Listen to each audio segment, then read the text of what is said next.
Hello friends, welcome to Radiant Competition Classes में। आज आप लोगों के समक्ष हाई कोर्ट पटना का जो असिस्टेंट रिक्रूटमेंट आया है उसके बारे में डिटेल से बताने वाला हूं। चूँकि आयोग के वेबसाइट पर एडवर्टीजमेंट दे दिया गया है। हम लोग एक बार देख लीजिए। देखिए 3 फरवरी 2023 को ये अपलोड कर दिया गया है, असिस्टेंट रिक्रूटमेंट एग्जामिनेशन 2023। इसमें हम लोग देखेंगे कि योग्यता क्या होनी चाहिए, परीक्षा किस तरह से होगी, क्या ऑब्जेक्टिव होगी या सब्जेक्टिव होगी, इसमें कितना रुपया लगेंगे, एलिजिबिलिटी क्या होगी, मिनिमम उम्र क्या होगा और एग्जाम का पैटर्न क्या होगा। तो इन तमाम और लास्ट डेट और प्रारंभ का डेट कौन सा होगा, इन तमाम चीज़ों पे हम लोग चर्चा यहाँ पे करने वाले हैं।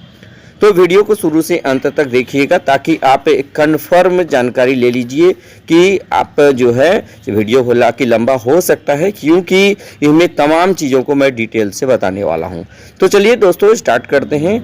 Date of commencement of submission of online application, ये ऑनलाइन एप्लीकेशन लिया जाएगा, ये 6/2/2023 से स्टार्ट हो जाएगा। उसके बाद last date of submission of online application ये 7/3/2023 होगा। Last date of making online fee payment, यदि आप ऑनलाइन फी पेमेंट करते हैं तो 9/3/2023 तक आप कर सकते हैं। डेट ऑफ प्रिलिमिनरी टेस्ट यानी कि देखिए पीटी का जो टेस्ट होगा ये टेंटेटिव दिया हुआ है, ये 30/4/2023 को होगा, यानी कि 30 अप्रैल 2023 को ये टेंटेटिव डेट है। अब आगे हम लोग पढ़ लेते हैं कि online application are invited from eligible candidates for appointment to 550, यानी कि वैकेंसीज कुल कितनी है, 550 वैकेंसीज है और ये असिस्टेंट ग्रुप बी का पोस्ट होता है। सबसे बड़ी बात है ये ग्रुप बी का पोस्ट होता है दोस्तों, और ये लेवल 7 का जॉब है। ये 44,900 इसका बेसिक पे है। बेसिक पे यानी कि जो हम लोग बोलते हैं कि बेसिक पे कितना है, तो ये बेसिक पे देखिए लेवल 7 का 44,900 होता है टू 1,42,400 और pay way tax of 7th PRC plus usual allowances as admissible under the Patna high court officers and staff recruitment appointment promotion and other condition of services and conduct rule 2021। यानी कि देखिएगा कि level 7 का job है। आप साधारण से इस तरह से जान लीजिए कि इसका बेसिक पेमेंट कितना होगा, 44,900 होगा, उस पर HRA मिलेगा, उस पर आपको जो है DA मिलेगा। इन तमाम चीज़ों को इसी पर बेस्ड, इसी पर आधारित निकाला जाएगा दोस्तों। उसके बाद देखिएगा वैकेंसीज का जो इस बंटवारा है किस तरह से है, टोटल नंबर ऑफ पोस्ट किस कैटेगरी में कितना है। अनरिजर्व्ड की बात यदि की जाए तो 236 प्लस 2 बैकलॉग, यानी 2 बैकलॉग रहा होगा तो 236 प्लस 2 238 पोस्ट होगा। शेड्यूल कास्ट के बारे में यदि बात किया जाए तो 88 शेड्यूल कास्ट का होगा। शेड्यूल ट्राइब्स के बारे में बात किया जाए तो 5 पोस्ट होगा। एक्सट्रीमली बैकवर्ड के बारे में बात यदि किया जाए तो 99 पोस्ट होगा। यदि इसमें हॉरिजॉन्टली और मेंस का भी देखेंगे उसको बाद में देख लेते हैं। बैकवर्ड क्लासेस BC के बारे में यदि बात किया जाए तो 66 होगा। और इकोनॉमिकली वीकर सेक्शंस के बारे में यानी EWS के बारे में बात किया जाए तो 54 पोस्ट होगा आपका ये असिस्टेंट का। तो इस प्रकार हम लोग 548 प्लस 2 यानी कि बैकलॉग लेकर के 550, इसमें वुमेन्स का जो 35% जो हॉरिजेंटल दिया रहता है इन लोग का आरक्षण, तो ये कितना 76 है जनरल का। तो उसके बाद शेड्यूल कास्ट का 33 हो जाएगा। शेड्यूल ट्राइब्स का देखिए 2 हो जाएगा। एक्सट्रीमली बैकवर्ड EBC का देखिए 39 हो जाएगा। बैकवर्ड क्लास का 22 और इकोनॉमिकली वीकर सेक्शंस का 17 होगा। टोटल 189 जो है उन लोगों को दिया जाएगा। यानी कि 22 post shall be horizontally reserved for orthography handicapped, orthopedically handicapped candidates in their respective categories. तो अब जैसे देखिएगा कि ये तो था आपका एलिजिबिलिटी क्राइटेरिया को हम लोग एक बार समझ लेते हैं। ये क्या होगा कि ये सिटीजन ऑफ इंडिया होना चाहिए। ये Tibetan refugee came over to India before 1 जनवरी 1972। 1 जनवरी 1972 से पहले यदि कोई तिब्बत से आया हुआ हो तो वो भी भर सकता है। उसके बाद देखिए person of Indian origin who has migrated from Pakistan, Burma, Sri Lanka and East African countries of Tanzania, formerly and Zambia with the intention of permanently sitting in India। और ये लोग यदि परमानेंटली से इंडिया में बस रहा है तो आप यहाँ वो लोग अप्लाई कर सकते हैं।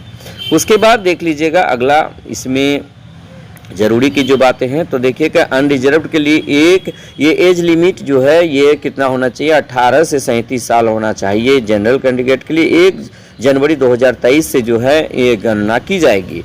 और अनरिजर्व्ड के लिए 37 साल होगा।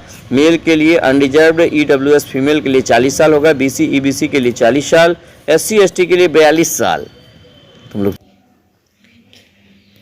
यानी कि अब जैसे देखिएगा कि ईबीसी के लिए, बीसी के लिए जो है ये 40 साल होगा, SC ST के लिए 42 साल, OH के लिए जो है 47 साल होगा।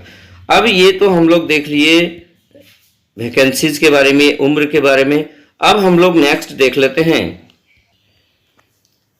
अब इसमें मिनिमम क्वालिफिकेशन के बारे में यदि बात किया जाए तो the applicant must possesses following essential qualification: 1 जनवरी 2023 तक graduation in any discipline from a recognised university, तो और diploma certificate for at least 6 months course in computer application from a recognised institution.